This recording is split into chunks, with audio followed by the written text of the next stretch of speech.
G Kannada ವಾಹಿನಿಯ ಸರಿಗಮಪ season 21 ಕಾರ್ಯಕ್ರಮದಲ್ಲಿ ಭಾಗವಹಿಸಿದ ಲಹರಿ ಮಹೇಶ್ ಬ್ರ್ಯಾಟ್ ಸಿನಿಮಾದಲ್ಲಿ ಹಾಡುವುದರ ಮೂಲಕ ಕನ್ನಡ ಇಂಡಸ್ಟ್ರಿಗೆ ಎಂಟ್ರಿ ಕೊಟ್ಟಿದ್ದಾರೆ. ಅಂದ ಹಾಗೆ ಮೊದಲು ಈ ಹಾಡನ್ನು ಶ್ರೇಯಾ ಘೋಷಾಲ್ ಹಾಡಬೇಕಿತ್ತು. ಅದು ಲಹರಿ ಮಹೇಶ್ ಪಾಲಾಗಿದ್ದು ಹೇಗೆ ಗೊತ್ತಾ? ಹೌದು, ಸರಿಗಮಪ ಸೀಸನ್ 21 ಶೋನಲ್ಲಿ ಯಾವುದೇ ಹಾಡನ್ನು ಮೂಲ ಗಾಯಕರಂತೆಯೇ ಹಾಡುವ ಲಹರಿ ಅಭಿಮಾನಿಗಳ ಜೊತೆಗೆ ಜಡ್ಜ್ಗಳ ಮನವನ್ನು ಕೂಡ ಗೆದ್ದಿದ್ದು. ಜಡ್ಜ್ಗಳು ಲಹರಿಯನ್ನು ಜೂನಿಯರ್ ಶ್ರೇಯಾ ಘೋಷಾಲ್ ಎಂದು ಹೊಗಳಿದ್ದರು. ಲಹರಿ ಮಹೇಶ್ ಗಾಯನಕ್ಕೆ ದೊಡ್ಡ ಮಟ್ಟದ ಅಭಿಮಾನಿಗಳ ಬಳಗವೇ ಸೃಷ್ಟಿಯಾಗಿತ್ತು. ಟೈಟಲ್ ಗೆಲ್ಲದಿದ್ದರೂ ತಮ್ಮ ಪ್ರತಿಭೆಯಿಂದಾಗಿ ಕನ್ನಡ ಚಿತ್ರರಂಗದಲ್ಲಿ ಈಗಾಗಲೇ ಒಂದು ಹಾಡನ್ನು ಹಾಡುವ ಮೂಲಕ ತಮ್ಮ ವೃತ್ತಿ ಜೀವನವನ್ನು ಆರಂಭಿಸಿದ್ದಾರೆ. ಶಶಾಂಕ್ ನಿರ್ದೇಶನ, ಡಾರ್ಲಿಂಗ್ ಕೃಷ್ಣ ನಟನೆಯ ಬ್ರ್ಯಾಟ್ ಸಿನಿಮಾದ ನಾನೇ ನೀನಂತೆ ಸಾಂಗ್ ರಿಲೀಸ್ ಆಗಿದೆ. ಈ ಹಾಡು ಫೇಮಸ್ ಗಾಯಕ ಸಿದ್ ಶ್ರೀರಾಮ್ ಹಾಗೂ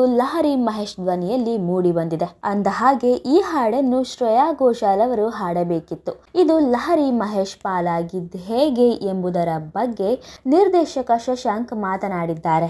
ಹೌದು, ಈ ಹಾಡನ್ನು ಸಿದ್ ಶ್ರೀರಾಮ್ ಅವರೇ ಹಾಡಬೇಕು ಅಂತ ನಾವು ಫಿಕ್ಸ್ ಆಗಿಬಿಟ್ಟಿದ್ದೆವು. ಅವರನ್ನು ತಲೆಯಲ್ಲಿ ಇಟ್ಟುಕೊಂಡೇ ನಾವು ಸಾಂಗ್ ಕಂಪೋಸ್ ಮಾಡಿದ್ದು. ಸಿದ್ ಶ್ರೀರಾಮ್ ಅವರಿಗೆ ಮ್ಯಾಚ್ ಆಗಬೇಕು ಅಂತಂದ್ರೆ ಶ್ರೇಯಾ ಘೋಷಾಲ್ ಅವರೇ ಹಾಡಬೇಕು ಅನ್ನೋದು ಅರ್ಜುನ್ ಸರ್ ಅವರ ಮೈಂಡ್ ನಲ್ಲಿ ಇತ್ತು. ಆದರೆ ಈಗಾಗಲೇ ಬಜೆಟ್ ತುಂಬಾ ಆಗಿದೆ.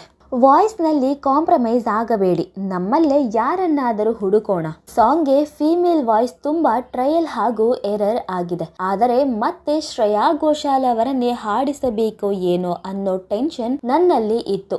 ಆಗ ಅರ್ಜುನ್ ಅವರು, ಸರ್ ಏನು ಟೆನ್ಷನ್ ಮಾಡಿಕೊಳ್ಳಬೇಡಿ, ನೀವು ಕೇಳಿದಂತಹ ವಾಯ್ಸ್ ನಾನು ಕನ್ನಡದಲ್ಲಿ ಹುಡುಕಿಟ್ಟಿದ್ದೇನೆ. ಹೊಸ ಸಿಂಗರ್, ಸ್ಟುಡಿಯೋಗೆ ಬನ್ನಿ, ಅಲ್ಲೇ ಇಂಟ್ರೊಡ್ಯೂಸ್ ಮಾಡಿ ಕೊಡುತ್ತೇನೆ ನಿಮಗೆ. ಅವಳು ನೆಕ್ಸ್ಟ್ ಕನ್ನಡದ ಶ್ರೇಯಾ ಘೋಷಾಲ್ ಅಂತ ಅರ್ಜುನ್ ಅವರು ಹೇಳಿದ್ರು ಎಂದು ನಿರ್ದೇಶಕ ಶಶಾಂಕ್ ಹೇಳಿದ್ದಾರೆ. ಕನ್ನಡ ಇಂಡಸ್ಟ್ರಿಗೆ ನನ್ನ ಮೊದಲ ಡೆಬ್ಯೂ ಸಾಂಗ್ ಇದು. ನನ್ನ ಮೊದಲನೇ ಹಾಡು ಆಗಿರೋದ್ರಿಂದ ಜನ ನನ್ನನ್ನು ಹೇಗೆ ರಿಸೀವ್ ಮಾಡ್ತಾರೆ, ಎಷ್ಟು ಪ್ರೀತಿ ತೋರಿಸ್ತಾರೆ ಅನ್ನೋದಕ್ಕೆ ನಾನು ತುಂಬಾ ಕುತೂಹಲದಿಂದ ಕಾಯ್ತಾ ಇದ್ದೀನಿ. ನನ್ನ ಮೊದಲ ಡೆಬ್ಯೂ ಸಾಂಗ್ ಸಿದ್ ಶ್ರೀರಾಮ್ ಸರ್ ಜೊತೆ ಹಾಡೋಕೆ ಸಿಕ್ತು. ಹಾಗಾಗಿ ನಾನು ಇನ್ನು ಶಾಕ್ ನಲ್ಲಿದ್ದೇನೆ ಎಂದು ಲಹರಿ ಮಹೇಶ್ ಮಾಧ್ಯಮಗಳೊಂದಿಗೆ ಮಾತನಾಡಿದ್ದಾರೆ.